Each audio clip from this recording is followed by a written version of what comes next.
Le thème de cette journée, de la Journée mondiale de la population de cette année, c'est autonomiser les jeunes afin de leur permettre de créer des familles qu'ils veulent dans un monde juste et rempli d'espoir. Je voudrais par ce Icivugo cy'uyu munsi mpuzamakungu wahariwe irwirirana ry'abantu ni nduguruye twamugina kuronsa urwaruka uburyo bwo gushinga izabo atabwoba bwa kazoza rufise ndugaye twamugina. Nagomba nshikiriza ibintu bigera kuri bitanu nyamukuru. Ubwa mbere nuko mu Burundi nk'uko vyagaragaye muri rusansuma iheruka yo mu mwaka wa 2024 abanyagihugu b'u Burundi bari mu gihugu bangana n'imiliyoni 12 n'ibihumbi amajana 3 kandi benshi muri ico gitigiri urwaruka mbere rurwiriyemwo igitsina gore kuko bangana n'urugero rwa 52 kwijana. Aha kandi mwomenya ko urwaruka ruri munsi y'imyaka 15 ruri ku rugero rwa 45 kwijana. Abari munsi y'imyaka 18 bangana na 52 kwijana. Mu gihe abari munsi y'imyaka 25 bangana na 64 kwijana. Hamwe n'ivyo rero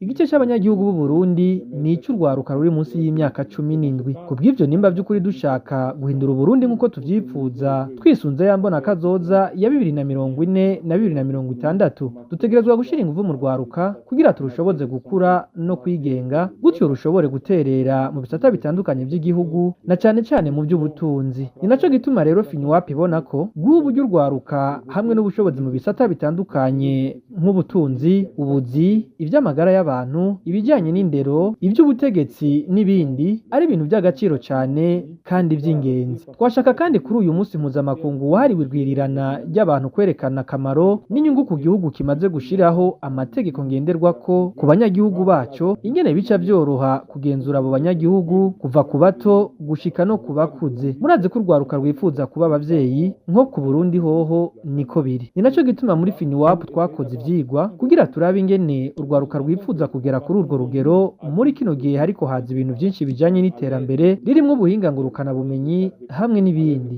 Naho twebwe dukuze dukwiye guherekeza urwaruka muri uko gukura kwarwo, dukwiye kurureka rukihitiramwo ivyo rukeneye. Twebwe nk'abakuze twoherekeza urwaruka mu byo rwifuza gukora ariko tutarutegetse.